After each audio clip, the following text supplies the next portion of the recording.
Hi, I'm Tan Lee. I'm the founder and CEO of Emotiv Lifesciences. We're based out in San Francisco, USA. And so we've seen you at TEDx in Brussels before, but tell us a bit about what the presentation was about and some of the key points that you try and get out to the universe.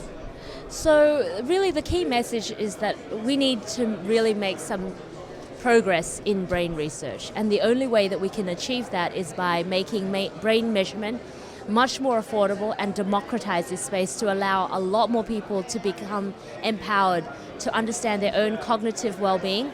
And by doing that, we can start to get a better sense of how neurological impairments and brain-related illnesses actually develop in the brain.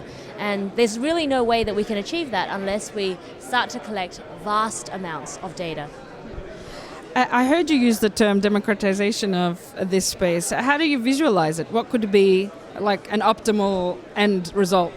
Yeah, I mean, one of the biggest challenges when I first started embarking in this space of brain research is the fact that equipment is so expensive. And so you have a situation where only domain experts can participate in brain research. So you've either spent decades of your life researching in this area within an academic institution or within a large research institute or a large company where you're motivated by some, constructs, and those are the constraints in which you can participate in brain research. If you're a PhD student, master's student, a psychologist or psychiatrist, someone who's passionate in this space, that's interested, there's no way you can access equipment. And this is a real tragedy, because if you look at the models around innovation, I look at models like the internet, the web, mobile telephony, which has transformed our world. It really requires us to take innovation and spread it to the periphery and not be centralized. You can't have small groups of people controlling innovation. You have to allow the masses, the crowd, to participate in coming up with new ideas. And so this is the hope that we can achieve that by making methods for collecting brain data really, really simple to use, relatively inexpensive, and we've been able to slash the price down by 100 times compared to conventional systems, relatively easy to use. And with the new Emotiv Insight, it's going to be even better because it's much easier to use. It's something you could wear throughout the day and collect longitudinal data. The fMRI tech advancement is not moving as fast as EEG. Tell us what you've done to advance this, and was part of this Kickstarter project that you did, was that involving that? Yeah, so fMRI is a much more challenging space to work with because the equipment is very expensive, it's much more cumbersome, it's in the millions of dollars, and it's a huge magnetic field, and so it's very, very difficult to imagine that technology getting to a point where everybody can wear it on a regular, everyday basis. And I think that, one of the constraints of fMRI is that you have great spatial resolution, but you lose temporal resolution to an extent.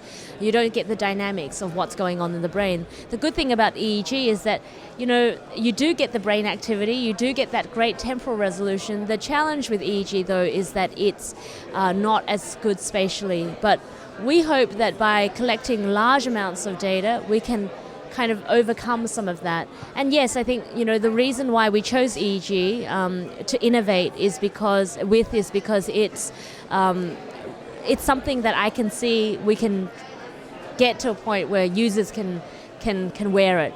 And so it was worth making that bet on innovating in this space. It's also non-invasive, completely non-invasive. It's just listening into the signals.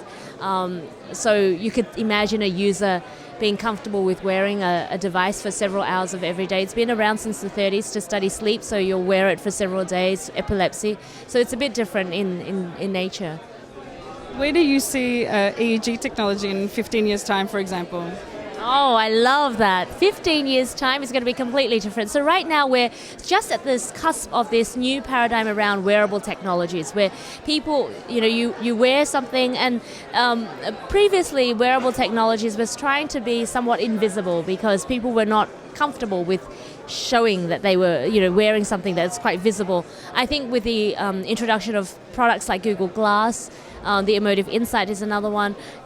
we're becoming a lot more comfortable, potentially more comfortable with wearing things that are a little bit more visible. So that sort of space around brainwear is going to change.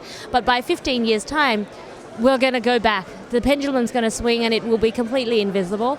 You'll probably have just a simple line in the hair, a simple device within the hairline that is completely imperceptible. So, and it will have amazing resolution. And so that will be, I see it as being a part of who we are. You know, we're going to augment ourselves and merge with machines. We'll be able to track every sort of thought experience. We'll capture it. We'll be able to recall. We'll use it at both as a system for, you know, not only reading what's inside, but also potentially augmenting our brain capacity as well. So lots of exciting developments in the years ahead. And because technologies accelerate over time, it's not out of the realm of imagination to contemplate what might be possible in 15 years.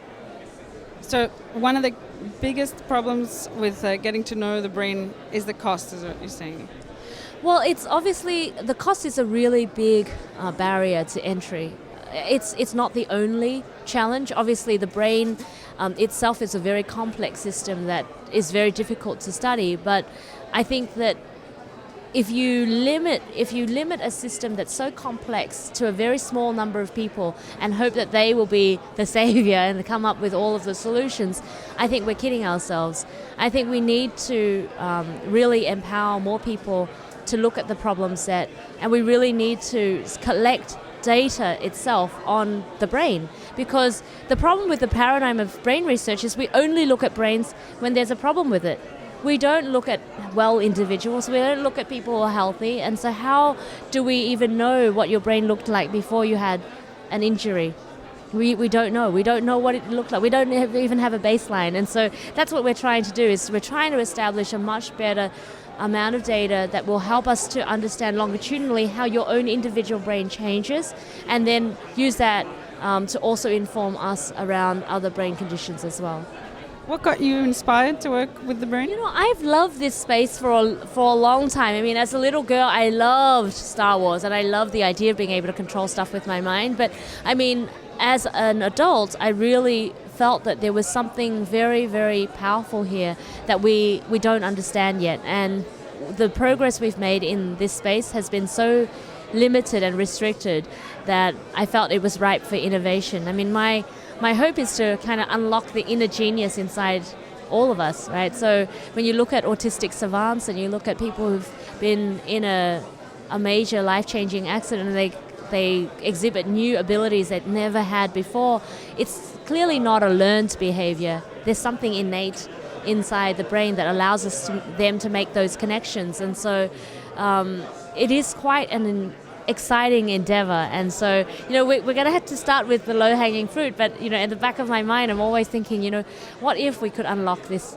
inner genius inside all of us? Wouldn't it be, that would be incredible.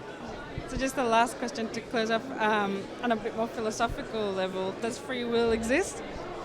Of course, I think free will is really the embodiment of humanity, right?